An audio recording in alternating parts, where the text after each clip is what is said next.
Hi, I'm Delith. My sister got the villa. I got a rusted car. Then my parents turned to me and said nothing, just tossed me out like I was some broken thing they didn't want to deal with anymore. They laughed while I dragged my suitcase toward the wreck, but I knew something they didn't, because the moment I opened that trunk, they stopped laughing and started begging. Ever wondered what kind of truth can make a whole family go pale and silent? Stick around, because this story isn't about revenge. It's about being discarded and still choosing to rebuild. Before we dive in, tell me, what time are you listening to this? And where are you? Drop it in the comments. I'd love to know who's hearing my story tonight. The house hadn't changed. The chipped paint, the sagging porch swing, even the same wind chimes that used to lull me to sleep on restless nights. I adjusted my sweater, suddenly conscious of how plain I looked next to Seraphine's designer coat and sleek heels. She barely glanced at me as we stepped into the living room, where the will reading was already about to begin. The lawyer, a wiry man with thick glasses and a folder hugged tight to his chest, cleared his throat. "Thank you all for coming. I'll keep this brief." I sat on the far end of the couch. Too stiff? Too quiet. Seraphine lounged like she owned the place already, legs crossed, her red nails tapping the armrest with irritating rhythm. Her smirk was hard to ignore. The lawyer began reading. Grandpa's tone echoed in my mind through every formal phrase. Deliberate, dry, but somehow kind. He left the house to Seraphine, and the beachside villa, and the stocks. I kept my hands in my lap, folded tightly. "And to Delith," the lawyer continued, pausing only slightly, "he leaves an envelope, a key, and his 1966 Impala. The vehicle is currently stored in the barn." A small murmur floated around the room like a shrug. Seraphine tilted her head, amused. "Guess someone's riding off into the sunset," she said under her breath. I said nothing, just stood and accepted the envelope, fingers barely brushing the old brass key taped to it. "That's it?" Roy, my father, asked, as if the lawyer had skipped something. He didn't look at me when he added, "Well, your sister's always been the responsible one. This makes sense." Mom stared at the rug, not even a flicker in her face. Seraphine laughed again, full voice this time. "Guess the car matches your life. Rusted, forgotten, sitting out behind a barn." The lawyer looked uncomfortable, but I nodded at him. "Thank you," I said softly, voice even. Roy stood. "You're not staying here tonight. We've got family flying in." I didn't ask who. I didn't ask why. There wasn't space for me in this house anymore. There hadn't been for years. Before I could speak, a coat was shoved into my arms. My old suitcase, dented and faded, followed. "You should get going," Dad said flatly, already turning away. Outside, the air smelled of dry leaves and damp soil. Autumn was hanging on by its teeth. I walked toward the back of the property where the barn still stood, leaning slightly like an old man with bad knees. No one followed. The barn's door creaked as I pulled it open. The dust stirred immediately, dancing in a shaft of late sunlight that slipped through a broken plank. And there she was, the Impala, covered in a faded tarp, tucked behind what looked like a rotting stack of firewood and a rusted wheelbarrow. I reached out and touched the hood. Cool, still solid. As I circled the car, memories came. Grandpa's hand on my shoulder the first time he let me sit in the front seat. The scent of cigars he wasn't supposed to smoke.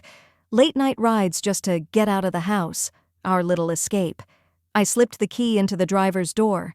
It turned with resistance, then clicked. The door groaned open. Dust and age wafted out. The bench seat was still wrapped in that cracked leather. The air inside was thick and quiet. I walked to the back and unlocked the trunk. Voices drifted from the distance, Seraphine's, Dad's, maybe Mom's. Laughing, saying something about junk on wheels and at least she won't be our problem anymore. The trunk popped. Silence followed. Inside was a sealed metal box. Not large, but heavy-looking. On top of it rested a folded piece of paper. I reached for it slowly, hands trembling. My name was written in familiar handwriting. Grandpa's. Blocky, purposeful, unmistakable. My eyes stung, but I blinked fast. I unfolded the note. Behind me, their laughter halted. Seraphine's voice cut off mid-sentence, but I didn't turn around. I read the first line, then the second. My breath caught. Everything shifted. They had no idea what he'd left in that box because if they had, they would have never laughed. I didn't say a word. Just slipped the envelope and key into my coat pocket like they were nothing, though I could still feel the burn of their laughter behind me. The note was folded once, with Grandpa's handwriting scrawled across the top. His penmanship had always looked like it was racing to outrun time. I couldn't protect you from them, but I left something they can't touch. Use it wisely. Start fresh, but start strong. There was a second key tucked inside, smaller, brass, polished from use, and beneath that, a folder sealed with twine. I didn't open it. Not yet. Because I could feel Seraphine's steps behind me. She came up slow, that grin still plastered on her face like she'd won something. Her voice, sweet and sharp, floated toward me like it always had, too smooth to trust. So, what did Grandpa give the forgotten granddaughter? A box of mothballs? I shut the trunk, not with anger, just quiet finality. The metal groaned and echoed in the stillness like it knew the moment mattered. Behind us, our mother shouted from the porch, "Delith, don't be dramatic, just say thank you and let it go." I didn't look back. I didn't speak.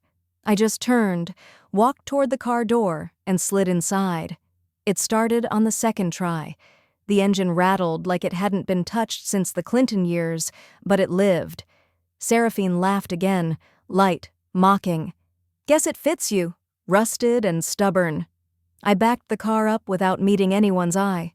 Roy, my father, stood near the porch steps, arms crossed, that same stiff jaw he'd always worn whenever I dared make them uncomfortable. He didn't wave. No one did, but as I pulled away, I caught a glimpse of Seraphine in the rearview mirror. She was still staring at the trunk like it might open again. I didn't cry. Not then. But I noticed my hands were clamped too tightly on the steering wheel. My knuckles had gone pale. I loosened my grip, forced myself to breathe through my nose, and turned onto the main road. It was dusk now, the sky softening, the way it used to when Grandpa and I would sit on the back porch shelling peas while everyone else was inside pretending I didn't exist. The memory pinched, but I let it float by. 15 minutes later, I turned into a roadside motel I hadn't seen in years. Pine Ridge Inn. Neon sign flickering. 2 cars in the lot. The reception bell gave a tired ding as I walked in. A woman at the desk looked up. For a moment, her expression didn't shift. Then it did. "Delith Rowan?" she said, voice tentative. I blinked. "Yeah? It's me, Shelley. We had English together, sophomore year." It took a second, but then I saw it. The same wide eyes, the nervous tuck of hair behind one ear. "Hi, Shelley." She gave a soft smile. "Rough night?" I nodded once. That was all I could manage. She slid a key across the counter. "Room 6, fresh sheets, quiet neighbors." I thanked her, paid in cash, and carried the folder and envelope with me. The trunk could wait. I didn't want to leave that lockbox behind, but something told me what was in my hand might matter more. Inside the room, I turned the deadbolt, set my things on the worn nightstand, and sat at the edge of the bed. The hum of the mini-fridge was the only sound. I untied the folder. The paper felt old, the kind you didn't use for anything ordinary. There were deed papers inside, not to the car, to land. 38 acres in Clearfield County, Pennsylvania, registered in my name, signed by Grandpa 2 years ago. On top was a sticky note, faded at the edges. "Let them keep the stone. You hold the gold." I sat back slowly. 38 acres. No one had mentioned it. Not the lawyer. Not Roy. Not Seraphine. I reached for my phone, opened Google Maps, and typed in the coordinates listed on the deed. The screen pulled up a wide swath of forested land, near a lake. Remote, quiet, untouched. My chest rose, fell, and for the first time that evening, I let a breath go that didn't taste like bitterness. They'd laughed, they'd smirked, They'd handed me a rusted car and told me not to stay. But they didn't know what I had, didn't know what Grandpa had left behind. And suddenly, the laughter from earlier didn't sting. It warned me. They had no idea what I really had. I let the motel curtain fall back into place, the air inside stale but still warmer than the porch light stairs I'd just driven away from. The envelope sat on the nightstand like it was breathing, like it knew it carried something heavier than a deed. I hadn't even taken off my coat yet. My fingers were still stiff, but my mind had already started spinning. The name on the deed was mine, not theirs, not Seraphine, not Mom or Dad or some lawyer cousin's side LLC. Mine. But what was this place? I grabbed my phone, which was barely hanging onto 4% battery. Of course. I tossed my purse onto the sagging mattress and walked barefoot to the front desk in my hoodie, ignoring the worn carpet and flickering light. The night clerk, a guy maybe 2 years older than me, looked up from a bag of chips. His name tag read, Trent. "Hey, sorry, do you have a charger I can borrow? My phone's about to die." He squinted, then smiled softly. "Yeah, I remember you. Delith, right? Class of 09? You were in band." I blinked. "Yeah, clarinet." He passed over a charger without another word. Back in the room, I plugged it in and sat cross-legged on the bed. As the screen lit up, I typed the parcel number from the document folder into the county records search, then again on a couple property databases. I opened up Google Earth and hovered over the coordinates, and there it was.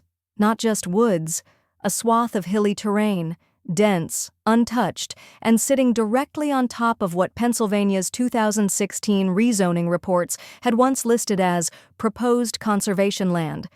But then, there it was in the 2018 amendment, reclassified, mineral exploration approved. I zoomed in. The land wasn't just trees. It sat right above what recent articles had flagged as part of a new lithium belt just beneath the Appalachians. One of those geological quirks no one cared about until Tesla, clean energy, and stock prices made land like that hot. My breath caught. Grandpa didn't give me junk. He gave me the key to something volcanic, something they'd claw over, if they knew. But they didn't. Not yet. And part of me, maybe the part of me they'd never broken, wasn't in a rush to tell them. I leaned back and closed my eyes for a moment. Then I saw it. Not the documents, not the motel, a creek, the one Grandpa had led me down when I was maybe 9, tucked deep in what he'd called his quiet acres. We'd stepped over mossy stones, and I'd fallen once, wet up to my waist. I'd been embarrassed. He'd only smiled. "This land has secrets," he'd said, pointing to a bend where the water shimmered under moonlight. "You just have to listen." Back then, I'd thought he meant fairies or frogs. I laughed it off and dried my sneakers in his workshop by the fire. But now, the memory felt like a thread, a whisper of intention. He meant something, and he meant me to have it. I sat up, pulled the folder closer, and flipped through again. The deed, the map, a few handwritten notes. But then I noticed one envelope sitting loose near the bottom, white, thin, and empty. Just a label on it. Custodial Trust, D. Marin. My name. And yet, it was hollow. Like something was supposed to be inside. I searched it again, creased the corners, held it up to the light. Nothing. I reached for my phone again and searched the trust name. Page after page, nothing concrete, no registry, no holdings under that title, just dead ends and error messages. Grandpa wouldn't have mislabeled it, and he didn't forget things, unless someone else had gotten there first, unless someone took it out. My stomach tightened, not from panic, but from that slow, icy knowing. Someone had been in his papers before I was, maybe even before the funeral, someone who knew just enough to steal, but not enough to understand what was really hidden. I put the folder back into my bag, locked it, and let myself collapse against the pillows. The fluorescent light overhead buzzed softly. I didn't turn it off. I didn't close my eyes. I was still tracing back timelines in my mind when my phone pinged. A text. "Seraphine, hope the car didn't explode. LOL, typical." I didn't answer. 5 minutes later, another buzz. Seraphine. BTW. Mom said you're not coming to the full will reading tomorrow, just FYI. It's for immediate heirs only. Immediate heirs. I stared at the message. And then it hit me. They were planning a second reading, which meant there was another will. A longer one. The real one. And my name wasn't on the invite list. Because they didn't want me to see what else he left. Because somewhere between the fake laugh at the driveway and the smirk in Seraphine's text, they were burying something deeper than just my inheritance. But this time, I wasn't going to sit quiet and let it happen. They thought they'd buried me with a rusted engine, but I'd just found the key to blow it all open. I didn't waste a second. The morning chill still clung to my jacket as I stepped off the curb and crossed the cracked sidewalk toward the small brick law office with Winslow and Taylor Estates and Family Law etched into a weather-worn sign. I knew this place. We'd come here after Grandpa's heart surgery for a quick signing. Back then, I was just the quiet one tagging along. This time, I pushed the door open with purpose. The receptionist looked up, startled. "Can I help you?" "I'd like to speak with Ms. Winslow," I said, voice even. "It's regarding the custodial trust under Arthur Llewellyn's estate." The woman blinked. "Do you have an appointment?" "No," I replied, "but she'll want to hear what I've got." A few uncomfortable minutes passed. The receptionist disappeared into the back. When Ms. Winslow finally emerged, her face held that familiar mask attorneys wear when they're about to deflect, polite but tight-lipped. "Delith, wasn't it?" she asked, leading me into a cramped office filled with too many files and too few answers. I nodded. "I need clarity on the custodial trust listed under my name, and the deed my grandfather gave me." Her smile didn't reach her eyes. "Well, that's a bit unusual. You weren't on the final revision list your mother submitted for approval. Are you certain what you received was valid?" Her voice dipped subtly on that word, and I caught it. She wanted me to doubt it. I leaned forward. "I'm not here for games. I want a copy of the original version of the will, before any revisions, before my mother conveniently submitted anything." Ms. Winslow shifted in her seat, tugged at the edge of her blazer. "Unfortunately, those records are sealed unless there's legal cause." I didn't flinch. "Then we'll have legal cause." She handed me a single-page summary, redacted to death. Entire paragraphs blacked out, and just like that, our meeting was over. She stood before I could ask more, escorting me out with a rehearsed smile. I walked out, pulse steady but rising. Something was off. As I reached the parking lot, a janitor I hadn't noticed earlier, thin, older, mop in hand, called softly after me. "Miss?" He didn't meet my eyes, but passed a folded Post-it into my hand like we were exchanging contraband. "Come back after 6, alone." At precisely 6:05 p.m., I returned, hoodie up, walking casually like I had somewhere else to be. The office was dark save for a flicker behind a cracked door in the back. The janitor opened it just wide enough for me to slip in. He didn't say a word, just handed me a photocopy in a worn folder and nodded. And there it was. Grandpa's original will, his unmistakable looping cursive on every line, and one sentence bold as day. "To Delith Llewellyn, my granddaughter, I leave the land in Ashfield with all mineral and water rights attached. May she use it with wisdom." Not a word about a rusted car, no mention of a custodial trust, no revisions, just my name, and a signature dated before his last surgery. I sat in my parked car for nearly 30 minutes afterward, gripping the folder like it could fly away. The lies weren't just sloppy, they were criminal. My parents, no, my mother, had submitted an altered version, removed me from the inheritance and passed off a wreck as my gift. By the time I got back to the motel, it was past 7. The parking lot buzzed under yellow lights. I climbed the stairs, locked the door behind me, and set the folder down like it was sacred. I opened my laptop, still plugged into the charger I'd begged off the front desk, and scanned every page.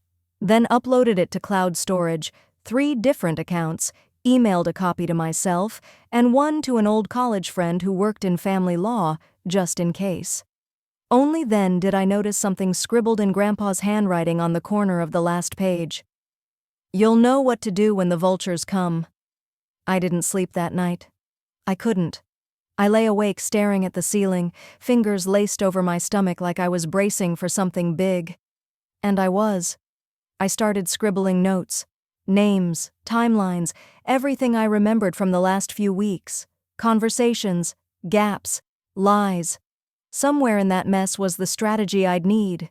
They wanted to shut me out. Fine. But I wasn't staying quiet anymore. Just after dawn, I was sitting at the tiny desk with a half cup of lukewarm motel coffee when I heard the knock. 3 slow raps. I froze. Not housekeeping, not a delivery. I checked the peephole. My father. He stood there like he'd just stopped by on his morning walk. Jeans, fleece jacket, coffee in hand, casual as could be. I opened the door without a word. "Well, look at you," he said, smiling like the world wasn't upside down. "Just checking in. You need anything?" I stared at him. Couldn't even fake warmth. "Did Mom send you?" "No," he said quickly. "No, just thought maybe we should talk, clear the air." He stepped inside without waiting for an invite and set a cardboard box on the table. "From the family. Thought you'd want to feel included." I said nothing, just opened the box. Inside was a mess of useless junk, a cracked mug from some gas station, a melted candle stub, a photo of me as a kid, ripped in half. I held it up. It was the picture from our last family trip. The other half, my sister's side, was missing. "Touching," I said flatly. He gave a forced laugh. "You know how your mother is. Sentimental, but complicated." I didn't respond. He glanced casually around the room. His eyes landed on the laptop screen, on the scanned will, still open. And that's when I saw it. The smile stayed on his lips, but his eyes twitched, just barely. A ripple under the surface, like someone had kicked his feet out from under him and he was trying not to show it. He cleared his throat. "Well," he said, tapping the box, "hope it brings you some comfort." He turned to leave, but I stood in his way. "You knew, didn't you?" He paused. "About what?" "That they changed the will." His jaw moved, but no words came. "You were there when they took my name off, when they laughed and handed me a broken car like it was a joke, but you didn't stop it." He looked away. "It wasn't my decision, but you let it happen." "I had no say, Delith," he said, voice rising. "Your mother has never respected me, I know." Silence. Then his voice softened. "You don't have to make this ugly." I tilted my head. "It already is." He left without another word. The door clicked shut, and I stood there for a long moment, breathing in the stillness. They thought they'd buried me in shame, in silence. But now, they were the ones watching the ground shift under their feet. He stood there a moment longer, his hand still resting on the edge of the motel's rickety table, but that tight smile on his face was cracking. I didn't blink, I didn't flinch, and I didn't move to offer him a seat. "I think you should go," I said flatly, my tone colder than the air leaking through the motel window. He looked surprised, though not by much, like a man who'd gambled too many times with the same deck and finally pulled the wrong card. "Come on now, Delith," he said gently, tilting his head. "Nobody's out to hurt you. We all just want what's best for the family." There it was. That phrase again. What's best for the family? I'd heard it all my life, but today it rang like an insult. I nodded slowly, walked over to the chipped Formica counter and placed both hands on it to steady myself. My voice came out even but firm. "You didn't even let me spend one night in my own childhood bedroom. You remember that?" His lips pressed into a thin line. "You're being emotional." I turned my head and looked at him straight on. "No, I'm being awake." Then I closed the laptop. Hard. The scanned will still glowed faintly on the screen behind the lid. I watched his eyes follow the motion, and for a split second, they darted nervously toward the box he'd brought, as if that pathetic little offering of burnt candles and broken junk could undo what he'd seen. He picked up the box again, like he might say something else. But I stayed quiet, arms crossed. And finally, he walked out. After the door clicked shut, I stood there for a while, listening to the silence, not mourning it, measuring it. By mid-morning, I was behind the wheel of a rental car heading east down Route 37, my phone set to silent, the scanned documents loaded to a private drive. The city wasn't far, but it felt like stepping into a different world altogether. Cleaner, faster, colder, in a good way. The law office sat on the third floor of an old bank building, still smelled faintly of printer ink and lemon polish. I was 10 minutes early, but the receptionist waved me in like she'd been told I'd come. "Mr. Averil's expecting you," she said. "You can go on back." He was younger than I imagined, 40 maybe, with wire-rimmed glasses and sleeves rolled up just enough to show he worked, not posed. I handed him the tablet and waited while he swiped through the scans. 5 pages in, he frowned. Page 7. He sat back. "Ms. Owens, this trust was notarized and recorded. Then someone attempted to override it after death?" He looked up. I nodded. "That's what it looks like." He kept scrolling. "And this revision, it wasn't signed by the original grantor?" "No." His jaw tightened. "That's not just sketchy, that's criminal. If they submitted this altered version to the estate office and tried to enforce it, we're looking at will tampering and real estate fraud." I didn't say anything. I let the words settle in the room. "I'll represent you," he said finally. "But we move quiet. No public threats, no dramatic shows. You don't threaten power. You corner it, quietly." I liked that. Quiet was something I'd learned to wear well. By the time I got back to the motel, the sun was slicing through the blinds in streaks, dust motes dancing like they had somewhere to be. I sat on the edge of the bed, kicked off my shoes, and stared at the water-stained ceiling for a long time. Then I reached for my phone. Still silent, still cold. I opened my messages. 17 unread texts, 4 missed calls, none from my parents. But I didn't open them. Not yet. Instead, I tapped over to Instagram. Seraphine's page loaded right away. She'd never made it private. That was her style. Showy, loud, performative. A new post had just gone up. Her, standing on the patio at my parents' house. Everyone smiling, glasses raised, a long table set with brunch and sunflowers. Caption: "Celebrating legacy with the ones who matter most." I stared at it for a full minute. Then I read the comments. My aunt: "Shame Delith couldn't be there. Grandpa always said she made the best cornbread." Another: "She moved away, didn't she?" A few polite replies, pretending to not know. But one message buzzed in before I could close the app. My cousin, Lila. Text: "Hey, are you okay? Everyone's acting like you vanished. I didn't even know there was a brunch." I didn't reply right away. I just stared at that message, wondering how many people were being lied to, and how many liked it that way. That night, the quiet pressed in tighter. I turned off the lights, but sleep wouldn't come. So I turned the desk lamp back on and opened my email. The scanned will was still there, clean and sharp. My name, clear as day. I thought of Grandpa's note again. "You'll know what to do when the vultures come." I clicked compose. To editor coltoncountyjournal.com. Subject: Family altered will. Evidence attached. No body text, no signature, just 5 files, 1 click. Then I closed the laptop and leaned back on the pillows, listening to the faint hum of the motel refrigerator. Then I reached for my phone again. This time, I turned it off. The email was already sent. There was nothing left to say, not to them. I sat on the edge of the motel bed as morning crept in through the slits of the blinds. Outside, the world kept turning, but inside that little room, something had shifted. For the first time in my life, I wasn't waiting for permission to be heard. By 7:30, I knew the story had broken. I hadn't used my name, but the document spoke louder than any headline. The local online paper ran it first. "Local heiress allegedly cut from will by family. Fraud suspected." Below it were side-by-side screenshots. One will signed in March, one suspiciously updated just 2 weeks after Grandpa's stroke. There were no family photos, no names called out in bold, but the implications were there. Plain as daylight. My phone started buzzing. Over and over. Mom, then Dad, then Seraphine. I didn't pick up. The vibration of the calls felt like insects under my skin. I silenced it and turned it face down. By mid-morning, Seraphine posted a carefully worded message with a photo of her and Dad smiling beside a fruit tray. People will believe anything. We're just grieving, trying to honor a legacy.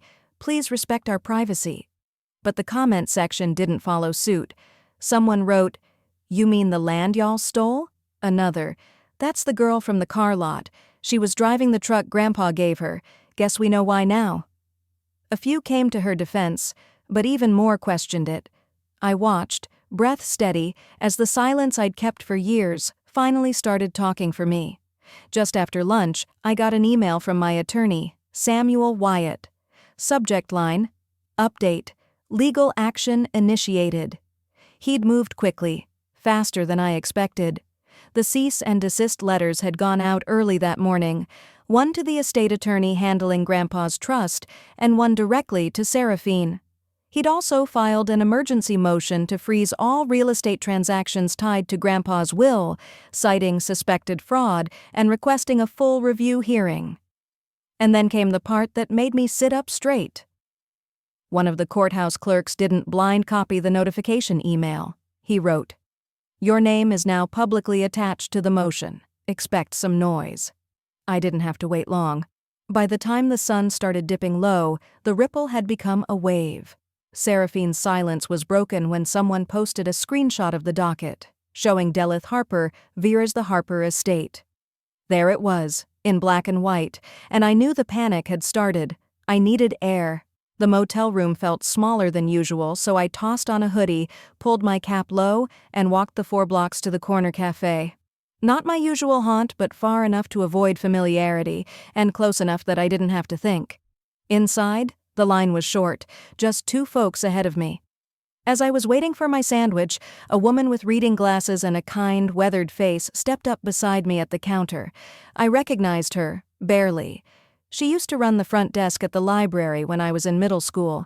She gave me a quiet smile and said, "We always knew something didn't sit right with your folks." I blinked. "Excuse me?" She touched my arm lightly. "Your grandpa used to come in and talk to us, said you were the only one who ever helped him without asking for something. That land, it should be yours." I didn't know what to say. A tightness built in my chest, not from hurt, but from a strange warmth I hadn't felt in a long time. Being seen, not just as Harper's girl or Seraphine's quiet little sister, but as me. I nodded. "Thank you." Outside, the breeze cut through my sleeves as I walked back. Leaves skittered along the pavement. People glanced up from their porches, and for the first time, they didn't look past me. They looked at me. Back in the room, I placed the wrapped sandwich on the table, untouched. I wasn't hungry, not yet. My hands itched with stillness, so I paced, opened the motel window halfway, sat, stood again. At 8:30, a car pulled into the gravel lot. I didn't even need to look to know who it was. The slamming of the driver's door was sharp, deliberate. Then came the knock. It wasn't polite, it was hard, sharp enough to rattle the doorframe. "Delith, open the door. We need to talk." I opened it just a crack. She was standing there, hair in perfect waves, makeup still fresh, but the look in her eyes? Unraveled. She dropped her voice. "You're going to ruin all of us."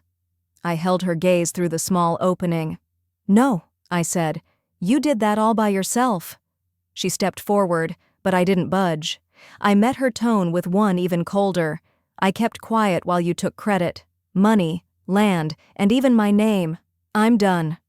I pushed the door shut slowly. No slam, just quiet, final. Then I turned off the lamp beside the bed. Outside, her silhouette lingered behind the curtain. Still, frozen. The gravel didn't crunch again. Not for a long time. I didn't check to see if she left. I didn't need to. They thought I wanted revenge, but all I wanted was my name back. I didn't turn on the light after Seraphine left. I stood behind the door for a while, listening to her footsteps fade into the gravel, then the soft rumble of her car driving off into the dark. I didn't cry. I didn't smile either. It was something in between, an ache I didn't want to name, and a peace I didn't yet trust. By morning, my phone buzzed with a new notification from my lawyer. Court date confirmed. Preliminary hearing is in 3 weeks. Will dispute and fraud inquiry combined. Will file the evidentiary requests tomorrow. I sat on the edge of the motel bed, holding the phone loosely in my hand like it might burn through my skin. He texted again. They'll try to stall. Expect "let's be reasonable" voicemails. Don't engage. It didn't take long. By noon, I had 3 missed calls, Mom, Dad, and even one from a number I recognized as the landline back at the house. Then came the voicemail. This has gone too far, Delith. Just come home. Let's talk. No more of this nonsense. You're making a scene? Delete. I didn't listen to the end. I didn't need to. That evening, the sky was the kind of soft gold that Grandpa used to call storytelling light. I stepped outside to get some air, maybe stretch my legs. I hadn't made it past the cracked sidewalk when a familiar voice called out, Delith? I turned, and there she was. Lila, my cousin. We'd grown up close until life and family pulled us into different corners. I hadn't seen her since Grandpa's funeral. She looked nervous but determined. No makeup, wind-tossed hair, and a manila envelope clutched tight in her hand. I found something, she said, walking toward me. You need to see this. Inside the envelope was a photo, faded, curled at the edges. Grandpa standing in front of the old rusted Buick, one hand resting on the trunk, the other holding a map. His face was calm, confident, like he knew exactly what he was doing. My eyes shifted to the corner of the photo. There it was. That same beat-up metal box I'd found weeks ago, tucked in the trunk under the tool roll. I hadn't opened it yet. Something in me hadn't wanted to disturb it. Lila gently flipped the photo over. There, taped to the back, was a note in Grandpa's unmistakable script. Trust her. She won't sell it out for steak dinners and praise. I stared at it. My hands trembled. Lila swallowed hard. He never wanted them to have the land, Delith. He told me once, if something happens to me, make sure she gets the truth. She's the only one who'll understand what it's really worth. I didn't say anything for a moment. Couldn't. Then I nodded slowly and tucked the photo into my coat. Thank you, I whispered. Later that night, as I sat outside the room sipping lukewarm tea, Mr. Kellum, the motel owner, walked over. His steps were slow, thoughtful. I brought coffee, he said, lifting a thermos. Figured you could use something better than what we stock in the lobby. I laughed softly and scooted over on the bench. He poured us each a cup and sat beside me. I knew your grandpa, he said without preamble. Used to come by here after running errands. Quiet man. Wore those same work boots even after he could afford better. Always said, no sense pretending to be something I'm not. I nodded. I could still remember those boots, caked in red clay, always parked by the back door. Mr. Kellum took a slow sip. He used to talk about you, you know, called you stubborn as a mule, but said you had more backbone than all the others combined. That did it. Tears sprang to my eyes, hot and sudden. I blinked them away, pressing my fingers to my lips. I'm starting to believe it, I murmured. He nodded. Good. 'Cause the rest of us? We've believed it for a while now. I didn't sleep much that night, but for once it wasn't from stress. It was something else. A quiet clarity settling into place. The next morning, a ping from my inbox broke the silence. It was the journalist again. Hi, Delith, we're planning a follow-up. Happy to keep your identity private, but if you want to tell your story, this is your moment. I read it twice, then once more, then closed the laptop. Later that day, I wrote back, wait until after the hearing. She replied with one line, understood. Still, the noise outside kept building. Speculation swirled online. Some folks said the family was grieving and under stress. Others weren't so forgiving. Then it happened. A photo went viral. The old Buick, cleaned up, polished just enough to show what was under all that rust, parked under a cottonwood tree with the caption, "What they threw away." and below it a tag started trending. Rust to royalty. I stared at the screen, then at the window, at the world quietly shifting. They used to say I wasn't worth anything, but the truth? I'm the only thing holding their house of lies together. And now their entire foundation was starting to crack. The morning of the hearing, the air outside the courthouse felt heavier than it should have. Not stormy, just still, as if even the wind was holding its breath. I stepped out of the car in a plain blazer, no makeup, hair tucked back, nothing flashy, just present. Present in a way they never thought I could be. Inside, the courtroom was colder than I expected. Or maybe that was just the silence when I walked in and saw them all lined up on the other side. Mom's eyes flicked toward me, then away. Dad kept adjusting his tie like it was strangling him. And Seraphine? She was whispering something sharp to Ms. Winslow, the estate lawyer, who suddenly looked like she hadn't slept in days. My own attorney, Ms. Gale, leaned in and whispered, "Don't respond to anything. Let the facts speak. You've already done the hard part." I nodded, clasping my hands in my lap as the judge walked in. "Gentlemen and ladies," he said plainly, "today we're addressing allegations of forgery, undue influence, and unlawful revision of estate documents. First question, were the revisions filed legally?" No grand preamble, just straight to the point. Ms. Gale rose, calm and practiced. "Your Honor, we present the original copy of the will, along with a set of revisions filed 3 months later. We also submit a forensic report indicating clear tampering, matching ink inconsistencies, different paper stock, and inconsistent signatures across several pages." She handed the files to the bailiff, who brought them to the bench. The judge flipped through the documents with the detached care of someone used to lies dressed up in fancy folders. Then he stopped. "Ms. Winslow?" he said, glancing up. "Were these documents notarized through your office?" Ms. Winslow stood. "Yes, Your Honor, but I was told by the family that the grandfather's health was rapidly declining. No need to elaborate," he cut in. "We'll verify everything through formal process." There was a hush that settled across the room like a cold mist. I didn't look over. I didn't need to. I could feel them watching me. Then Seraphine's voice broke through the quiet. "She doesn't deserve anything," she hissed, jumping to her feet. "She was always an embarrassment to this family. She lived in a motel, for God's sake. You think Grandpa would have left anything to someone like her?" The judge's gavel came down hard. "You will sit down, and you will not speak unless spoken to." She froze, but her eyes were blazing. For all the years she acted polished, in that moment her mask cracked right in front of everyone. I leaned toward the microphone in front of me. My voice didn't shake. "Your Honor, this was never about the money. It was about being erased." That sentence sat in the room like a stone dropped in still water. I didn't say more. Didn't need to. The judge nodded slowly, then cleared his throat. "Given the documents presented and the forensic assessment, I am placing an immediate freeze on all estate property transfers. We will begin a full investigation into the will's revision process. No assets may be sold, signed, or distributed until this court concludes its findings."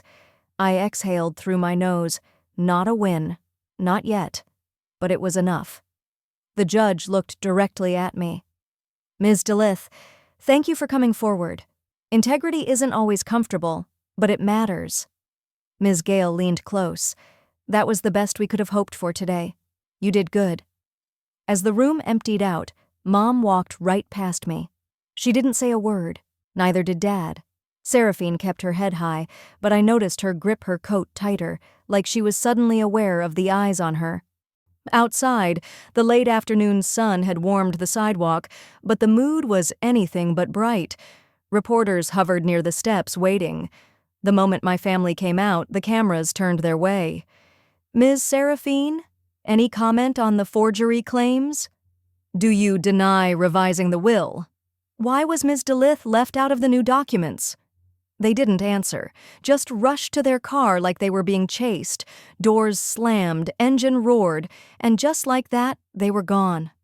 I stayed where I was. The local journalist I'd spoken to before, Mira, approached gently, holding her notebook but keeping it closed.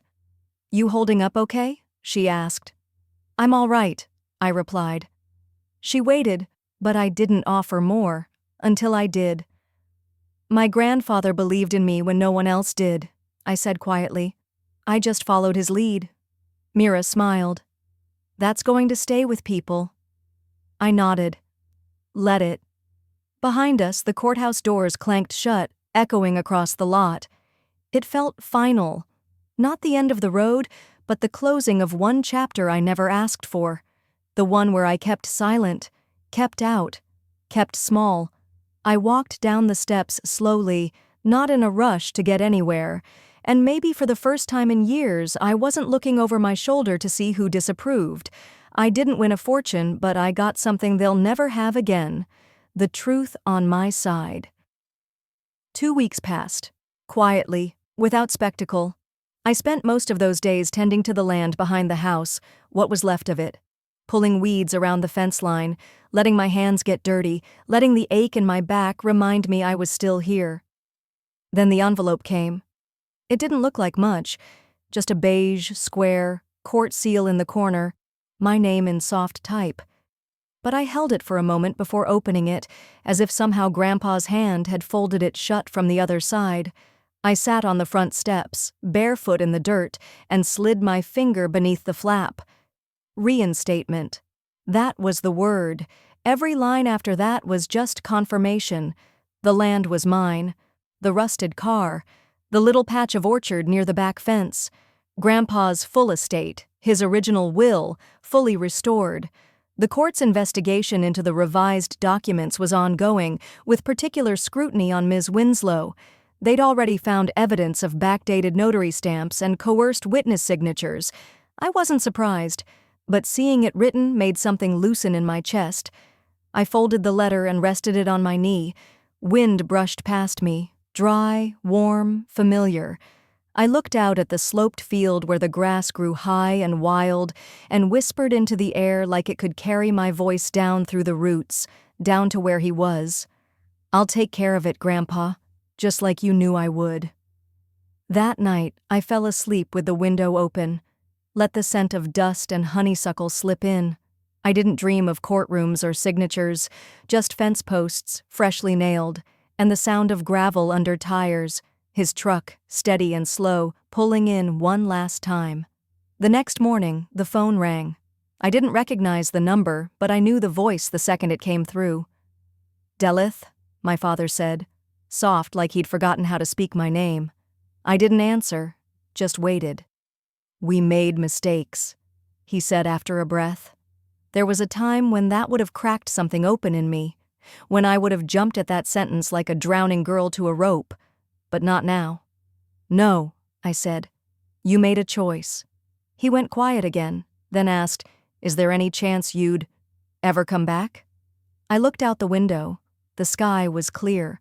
Light was crawling across the hill where I'd scattered Grandpa's wildflower seeds. "You threw me away," I said evenly. "This is me staying gone." He didn't speak after that, just the sound of breath on the line. I hung up before he found the words. And you know what? No tears. That chapter's ink had dried a long time ago. I just hadn't stopped rereading it until now. In the days that followed, I began again. I cleared out the bramble that had overtaken the back fence, hauled old lumber into a pile and sorted what could be salvaged, painted the porch railings in a soft blue-gray Grandpa once liked, found one of his flannel shirts in a sealed bin in the attic, and wore it without shame, even if it hung on me like a tent. Then came the car, the one they'd left rotting under a tarp, like it was nothing but junk.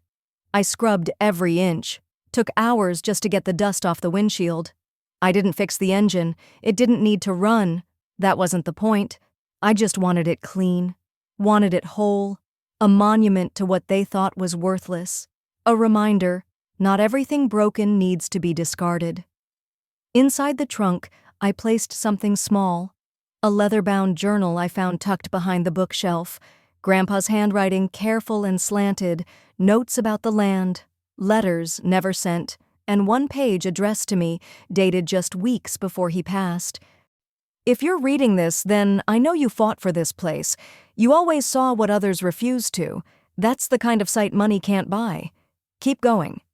I closed the cover gently and laid it inside. Then I got to work on something bigger. A workshop.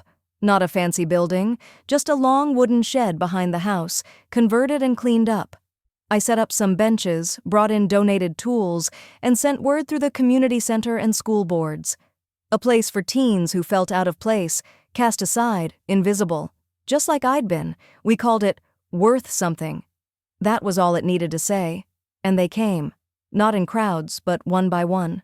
A boy who didn't speak much. A girl who stitched leather better than I ever could. A lanky kid who hated school but loved fixing broken radios. I didn't ask questions they weren't ready to answer. Just gave them space. A safe one. Late one afternoon, I stood outside the shed and looked out over the field. The wind rolled through, carrying the scent of sawdust and grass and quiet laughter. The sun hit the polished car just right. It glinted like it was smiling. And I felt it. Not pride, exactly. Something softer, something that didn't need an audience. In the quiet of that moment, I heard Grandpa again, not in words this time, just presence. Like a hand on my shoulder, like the certainty in my bones. They gave me rust and ruin, and still, I built something whole. Because I didn't need their villa, or their approval, or even their apology. I only needed to believe that I was never trash to begin with. Do you think I was too harsh? For walking away without looking back? Or was that the only way to finally be seen?